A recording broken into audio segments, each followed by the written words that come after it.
Cerita awal cerita, uangnya dikasihkan oleh orang yang lebih membutuhkan. Coba sosok Sayyidah Fatimah, alhamdulillah masih Allah memberikan kita jiwa untuk menolong orang. Coba nak awake dhewe ya. Duit 20.000 satu-satune arep nggo tuku sego ana wong njaluk-njaluk. Ngapurane kula ya wong miskin. Aku melu miskin padahal.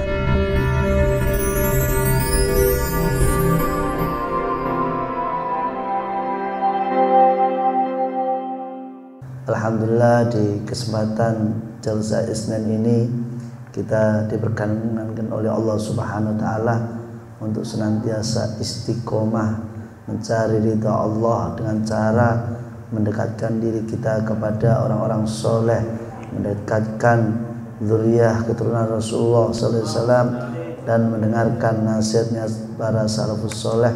Mudah-mudahan kita termasuk hamba Allah yang diridhai di dunia sampai akhir zaman insyaallah dalam keadaan husnul khatimah. Ikhwan yang dirahmati oleh Allah Subhanahu wa taala, di akhir zaman ini kita dijajakan di media sosial orang-orang yang banyak memamerkan hartanya, sehingga posisi di saat kita ini di PHK, di saat posisi kita tidak punya duit, di media sosial banyak orang yang memamerkan hartanya lewat kendaraan dan lain sebagainya, seolah-olah kita ini jadi gigit jari, ya, loro ati bahasanya ini. Nah, di situ banyak orang yang tidak mau kehidupannya menengah ke bawah. Banyak orang tidak mau hidupnya menjadi fakir. Banyak yang tidak mau hidupnya menjadi orang yang melarat. Padahal fakir melarat niku salah satu akhlak Rasulullah yang sedikit ditiru. Mungkin akhlak Rasulullah yang lainnya siwakan ditiru, pakai jubah ditiru, pakai imamah ditiru, poligami mungkin sebagian juga ditiru. Tetapi saat Rasulullah fakir, nah ini sedikit yang mau meniru. Ngelire embok ya. Ditonggo wong melarat iki ndang cepet-cepet pindah ya. Nanti terganggu ya.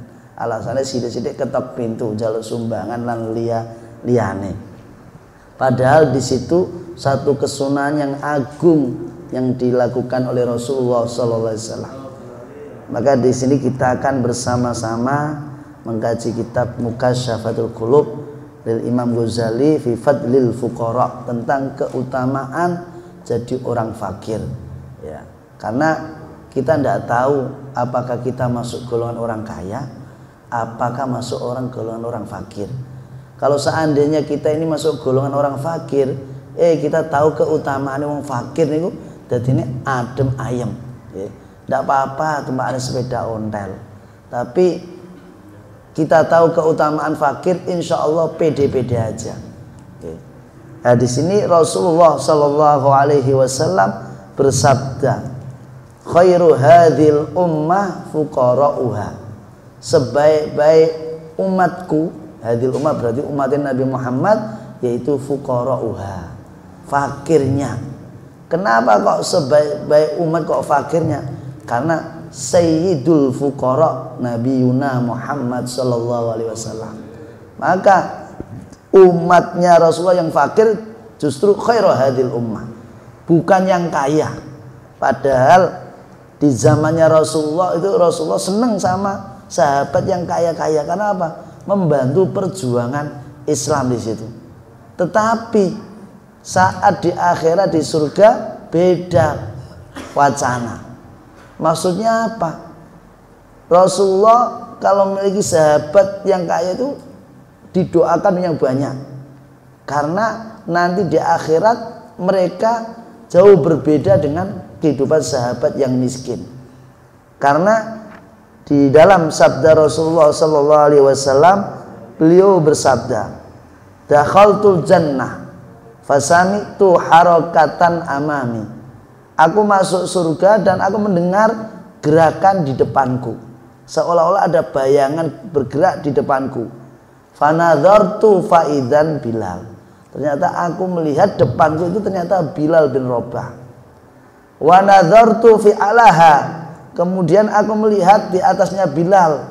Fa idzan fuqara'u ummati, ternyata umatku yang fakir kedudukannya a'laha, di atas tempatnya Bilal bin Rabah. Wa auladuhum, dan anak-anak fuqara ummati.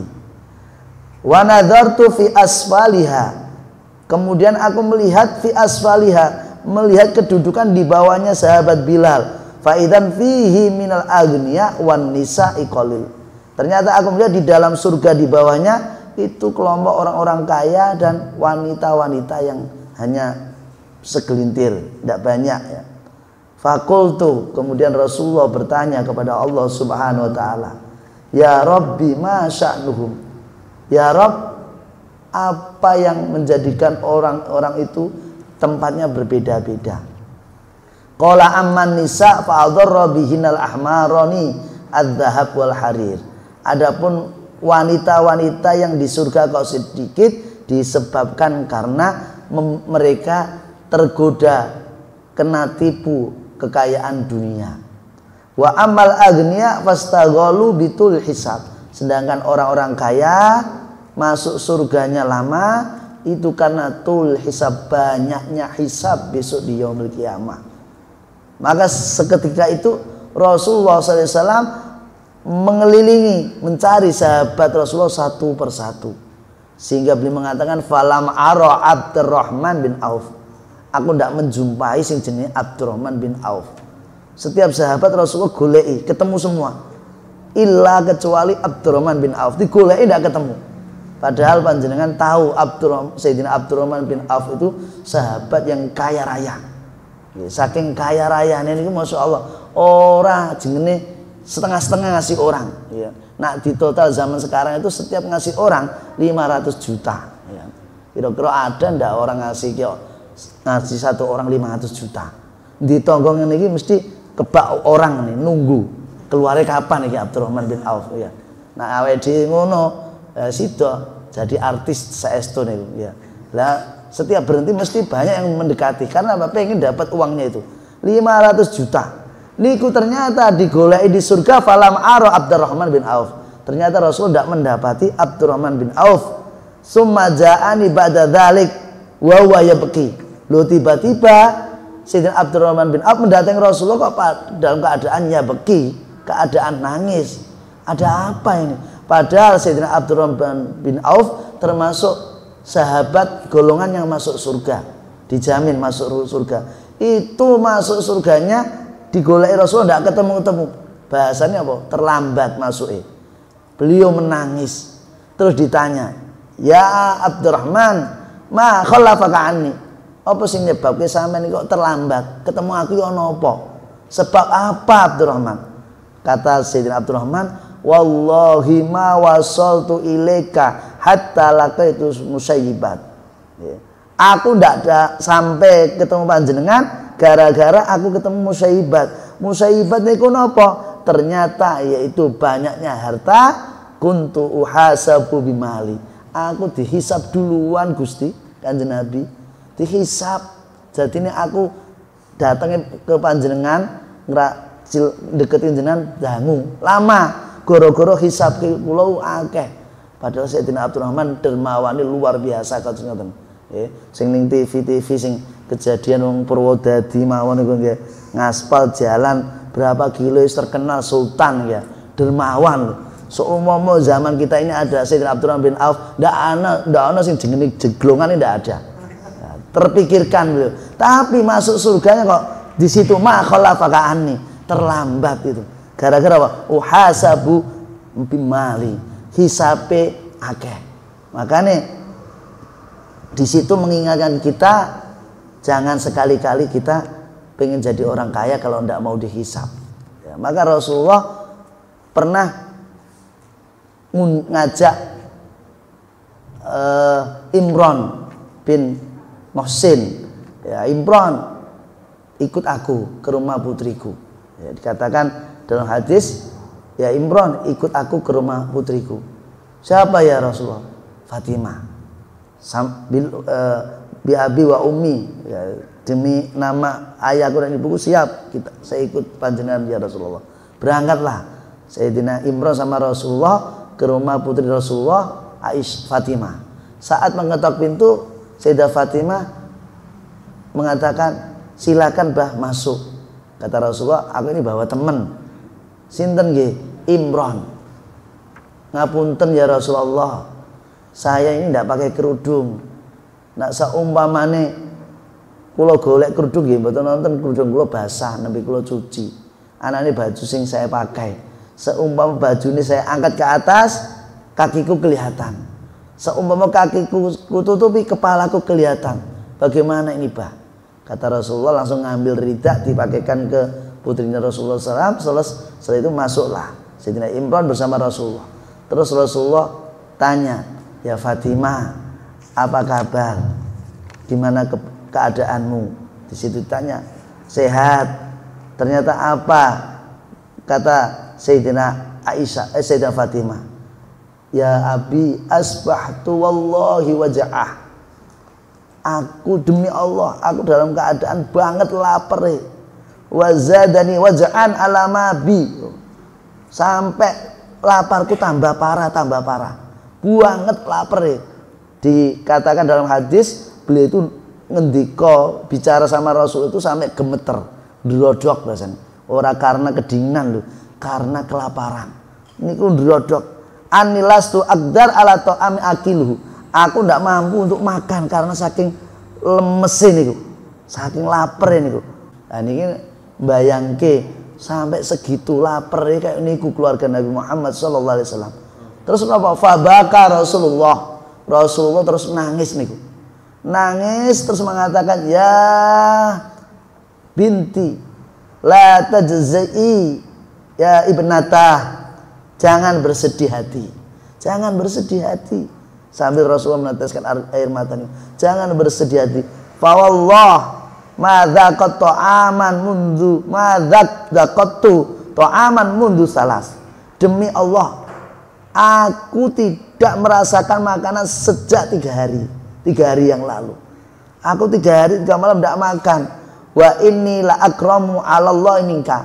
Dan kau tahu bahwasanya aku ini lebih mulia daripada dirimu di sisi Allah Subhanahu wa taala. Tapi keadaanku lebih parah daripada sampean. Maka tenang, jangan bersedih hati. Walau sa'altu rabbi la'at amani. Seandainya aku ngangkat tangan minta sama Allah, Allah akan ngasih aku. Maka dalam hadis yang lain dikatakan bahwasanya malaikat Jibril mendatangi Rasulullah SAW. Ya Rasulullah, innallaha yaqra'u 'alaikas salam. Wahai Nabiullah, bahwasanya engkau ini dapat salam dari Allah Subhanahu wa taala. Wa yaqulu atuhibbu an aj'ala hadhil jibal dhahaban wa takunu ma'aka aina ma kunta. Apakah kamu ingin suka yen Gusti Allah iki ndadekno gunung Uhud dadi emas sehingga dimanapun berada kamu tercukupi? Jawab Rasulullah, fa'atraka Rasulullah. Rasulullah terdiam sejenak, terus mengatakan, ya Jibril, inna dunya darul man la darolah. Jibril, sak temenin dunya niku rumahnya orang yang tidak punya rumah. Wa maluman la man la lalah, dan hartanya orang yang tidak punya harta. Walaha yajma'u man la aqolalah. Dikatakan bahwasanya dunya niku sing ngumpulke dunya man la aqolalah, dikatakan wong sing ora duweni akal. Nabi Muhammad sallallahu alaihi wasallam bersabda, wong sing ngumpulke donya niku tandane wong sing gak duwe akal. Faqala lahu Jibril, ya Muhammad sabatakallahu bil qouli sabit. Semoga engkau menguatkan iman engkau sampai akhir hayat. Di situ Rasulullah SAW lebih memilih jadi orang yang miskin daripada menjadi orang yang kaya. Padahal ditawari gunung Uhud dadi emas. Awake dhewe diteri sak kopres. Ya Allah subhanallah ya. Ora diteri ngarep-ngarep mbok menawa nggih mobil sing momot uang mau ke ATM niku mudah-mudahan bocor gen jatuh ya. Subhanallah. Kita ingat ceritanya Sayyidah Fatimah Sayyidah Fatimah itu sosok yang benar-benar meniru akhlaknya Rasulullah, luar biasa. Ya, maka putra-putra beliau Sayyidah Fatimah nular ngilmuni akhlaknya, akhlak Rasulullah SAW.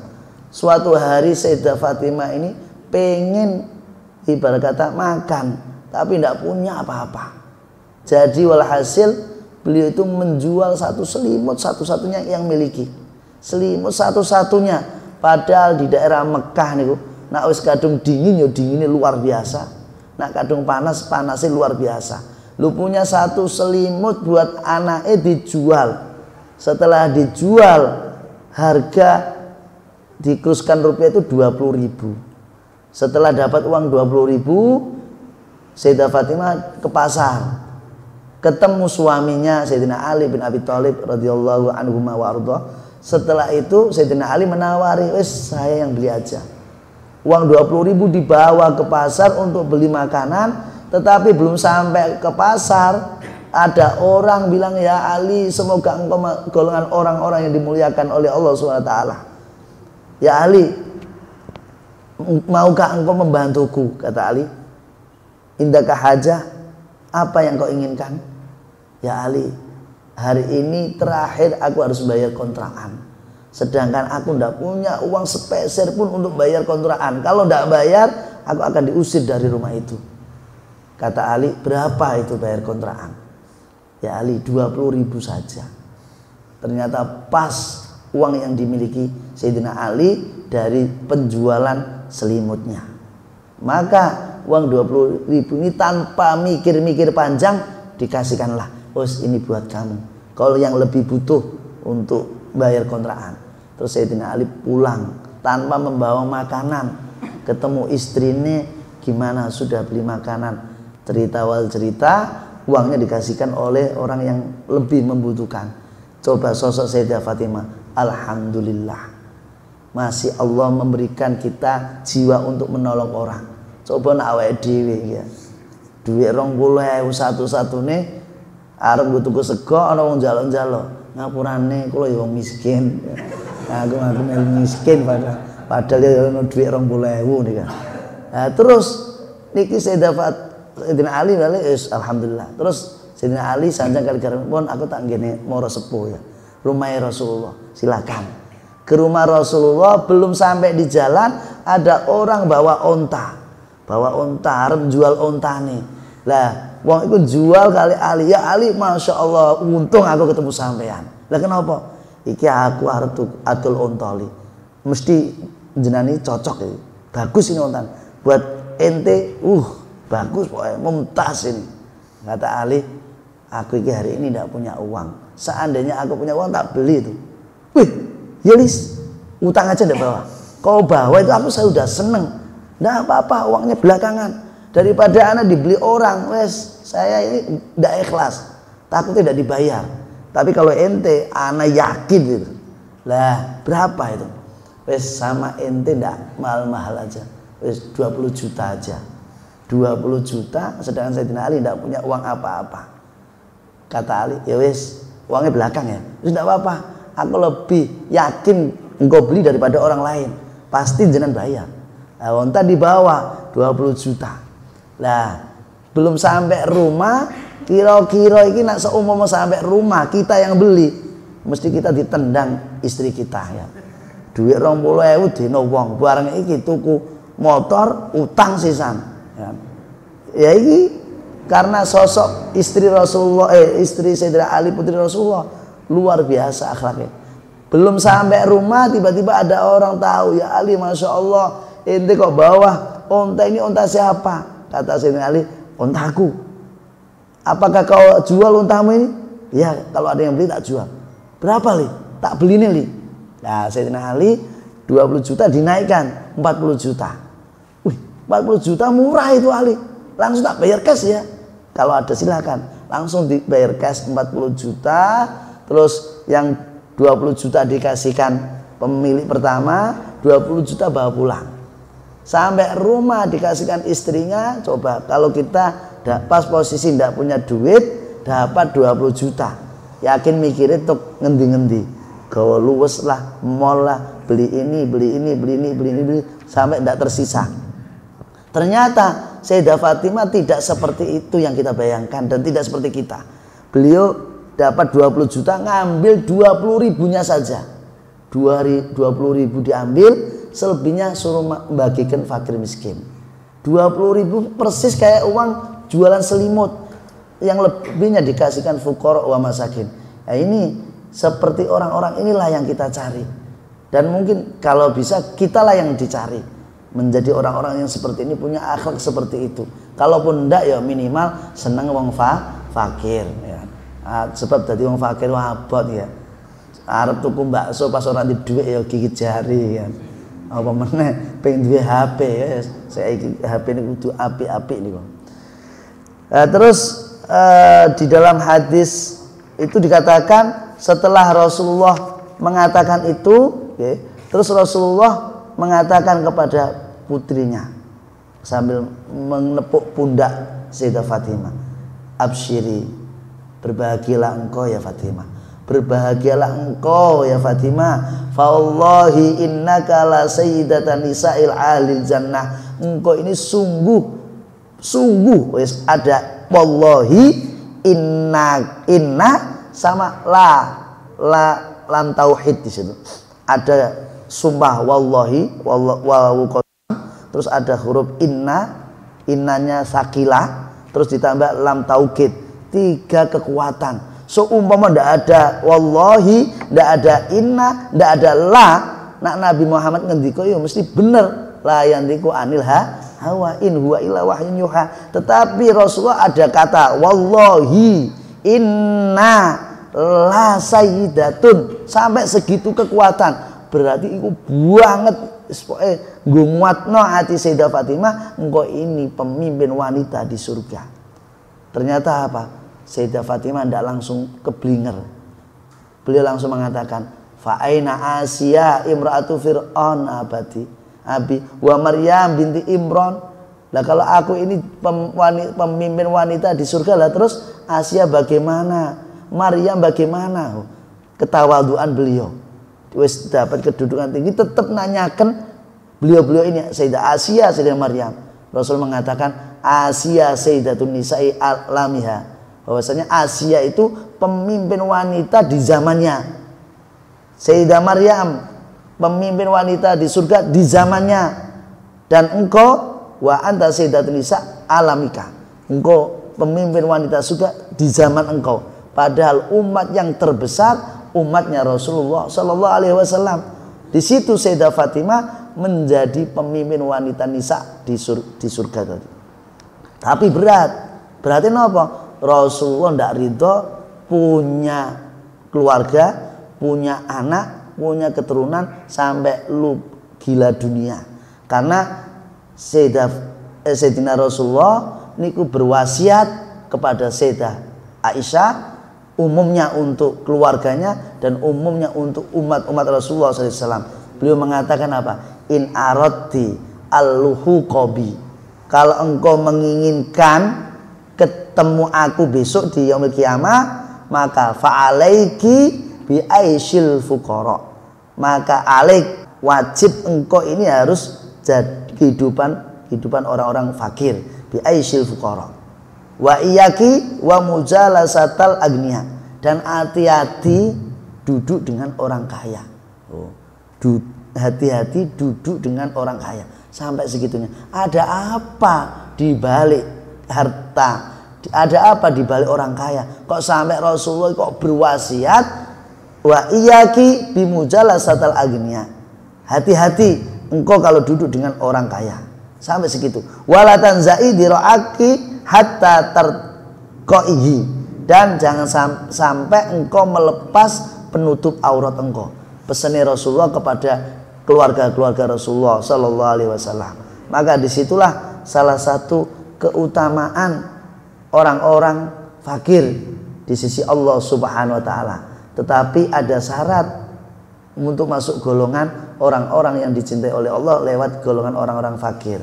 Apa syaratnya? Di dalam hadis Rasulullah Sallallahu Alaihi Wasallam bersabda, Aina sofwati fi khalqi. Rasulullah mengatakan, di mana kekasih-kekasihku dari makhlukku? Sehingga malaikat bertanya, ya Rob, wa man hum? Siapa mereka? Siapa kekasih engkau dari makhluk engkau ya Rob? Kata Allah Subhanahu wa taala, fuqaraul muslimin. Wong fakire wong muslim iku lho kekasihku. Tapi ndak semua wong fakir dadi kekasih Gusti Allah. Lah orang fakir yang bagaimana? Satu, dia syaratnya dikatakan kekasih Allah, fakirnya al-qani'una li atoi, qanaah atas pemberianku, ar-raduna bi qadri, dan ridho akan takdirku. Maka orang-orang fakir bila memenuhi syarat yaitu qanaah lan ridho, maka udkhuluhumul jannah, maka mereka akan masuk surgaku, surganya Allah Subhanahu wa taala. Nah, maka kita beruntung seumpama kita duwe tangga wong melarat niku sebenarnya ngenakke kita, mengenakkan kita untuk masuk surga. Lah kok bisa? Ternyata dikatakan dalam hadis Rasulullah sallallahu alaihi wasallam, di saat orang fakir ini kalau mau masuk surga itu disuruh berhenti oleh Allah Subhanahu wa taala. Ada apa? Kenapa kok disuruh berhenti? Ternyata Allah menyuruh berhenti, dikatakan sebentar, kamu akan masuk surga. Coba lihat orang-orang di sana. Lihat wajah-wajah mereka. Kira-kira ada di antara mereka yang pernah menolongmu? Kira-kira wajah-wajah mereka pernah membantumu, memberi sedekah kepadamu, pernah memberi makan kepadamu, pernah memberi minuman kepadamu, pernah memberikan baju kepadamu? Kalau ada, gandeng tangannya, ajak masuk surga bersamamu. Sampai segitunya. Maka apa kata ibarat kata, kita tetap walaupun tidak mampu menjadi orang miskin, setidaknya kita tetap mencintai orang-orang yang dicintai oleh Allah dan dicintai oleh Rasulullah Sallallahu Alaihi Wasallam. Tetapi sebaliknya, kalau kita benci dengan orang-orang fakir, nah ini sudah nampak nih. Rasulullah Sallallahu Alaihi Wasallam bersabda, "Idza abghadun nasu fuqara'ahum." Dikala di saat manusia ini sudah benci sama fakirnya, orang-orang miskinnya itu sudah benci. Ya, kenyataan sudah banyak orang fakir itu dibenci. Kalaupun tidak dibenci, dikasih sumbangan tapi kudu difoto dhisik. Ya, ini kan gregetno. Wis banget wis fakir kok ije difoto ya. Sing dikarepke opo ya. Nak nyumbang ya nyumbang, nak ora ya wis nih. Wa adharu imaratad dunya, dan banyak orang yang memamerkan, menampakkan bangunan dunianya.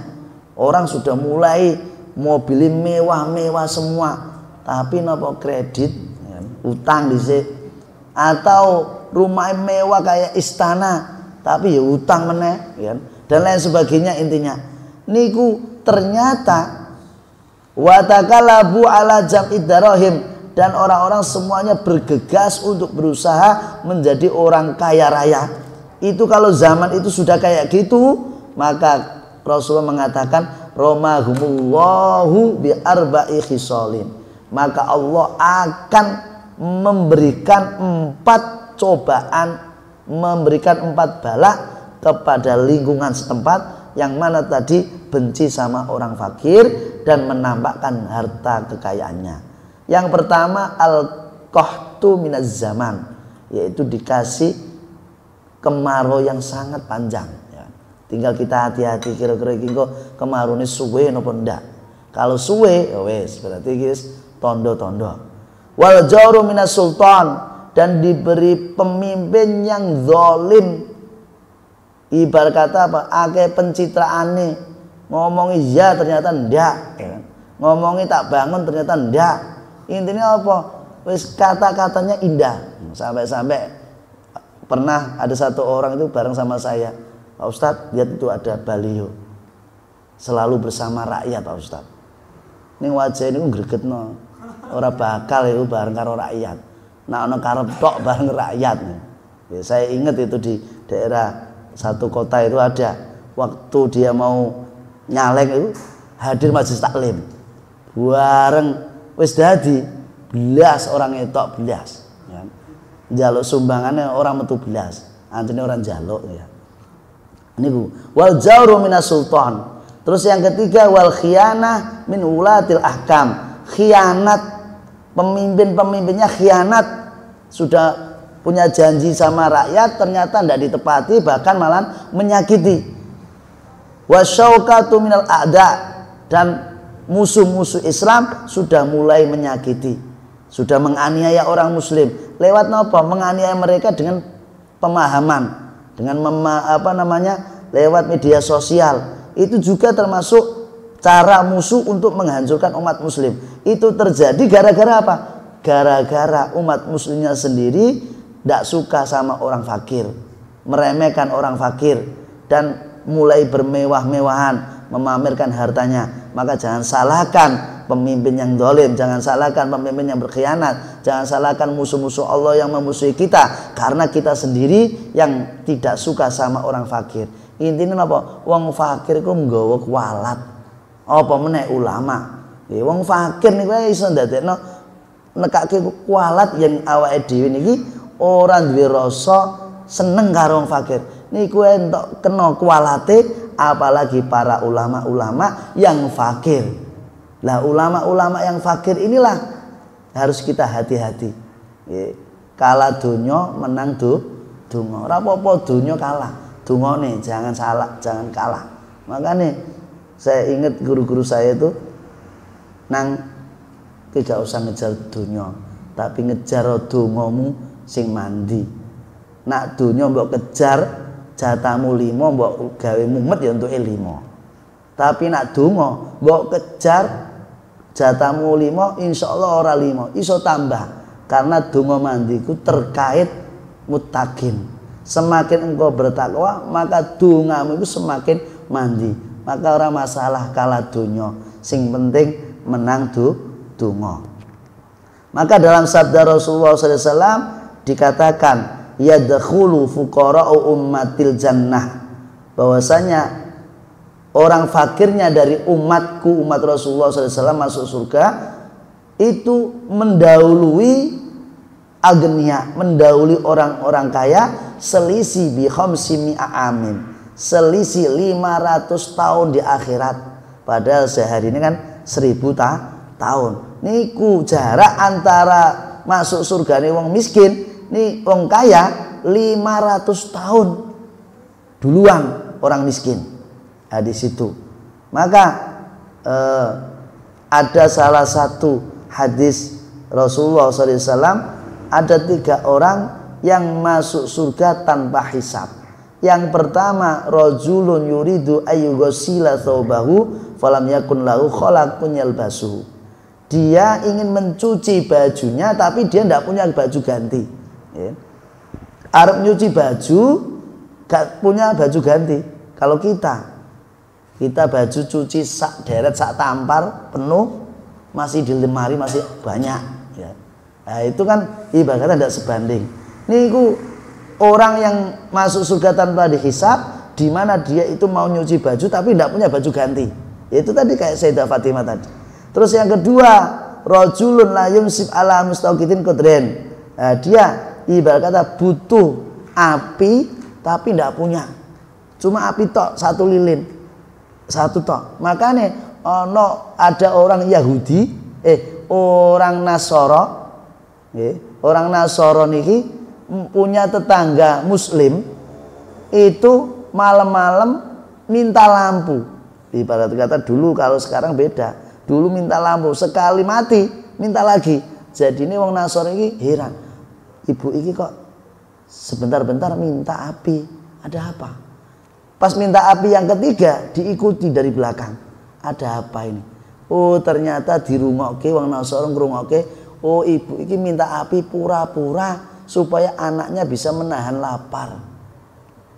3 kali minta api supaya anaknya bisa nahan lapar. Ya Allah, kasihan. Dia punya tetangga kelaparan, langsung orang Nasrani itu pulang ngambil makanan sembako langsung dikasihkan oleh orang muslimah itu tanpa melihat siapa-siapa. Wes, karena aku menolong dia tetanggaku. Ditolonglah. setelah menolong, subhanallah, Allah ternyata melihat usaha orang kafir tadi. Allah menurunkan hidayah, terus dia dapat hidayah, masuk Islam, bersyahadat di depannya Syekh Abdullah bin Mubarak, terus syahadat. Setelah syahadat langsung seketika itu meninggal. Subhanallah.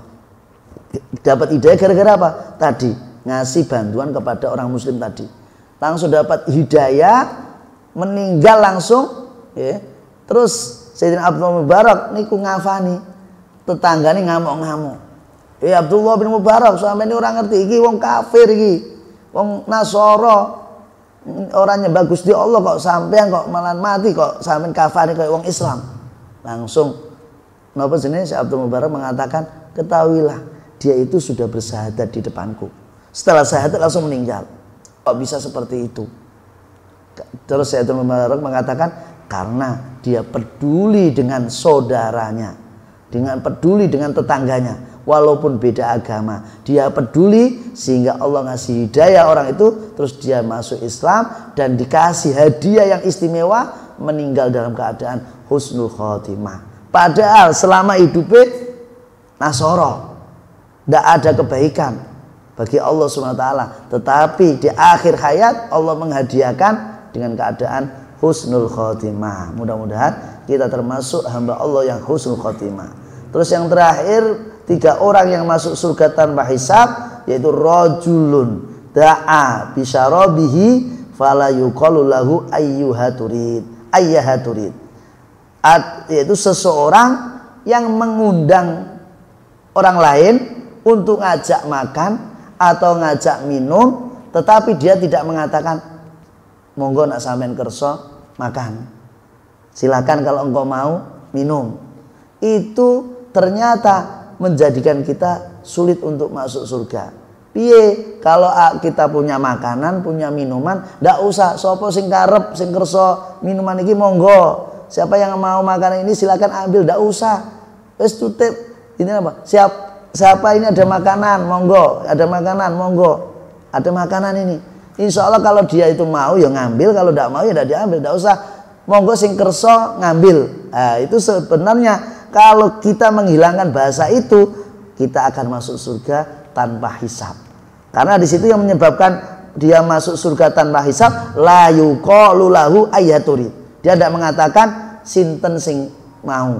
Apakah kamu mau? Tidak mengatakan itu. Maka dikala di saat dia memberi, baik itu makanan, baik uang atau minuman, tidak usah ngomong engkau mau? Kalau mau ambil, kalau tidak. Tidak usah langsung kasih. Mau tidak mau pokoknya kita kasih. Terserah dia mau dikasihkan orang lain lagi, kalau dia tidak mau terserah. Di situ insya Allah itu bagian golongan orang-orang yang masuk surga bi ghairi hisab. Mudah-mudahan kita termasuk hamba Allah yang masuk surga tanpa hisab, dan mudah-mudahan kita termasuk hamba Allah yang mencintai orang-orang fakir, karena orang-orang fakir kekasihnya Allah di muka bumi bila mana memenuhi syarat qanaah dan ridho atas ketentuan Allah Subhanahu wa taala.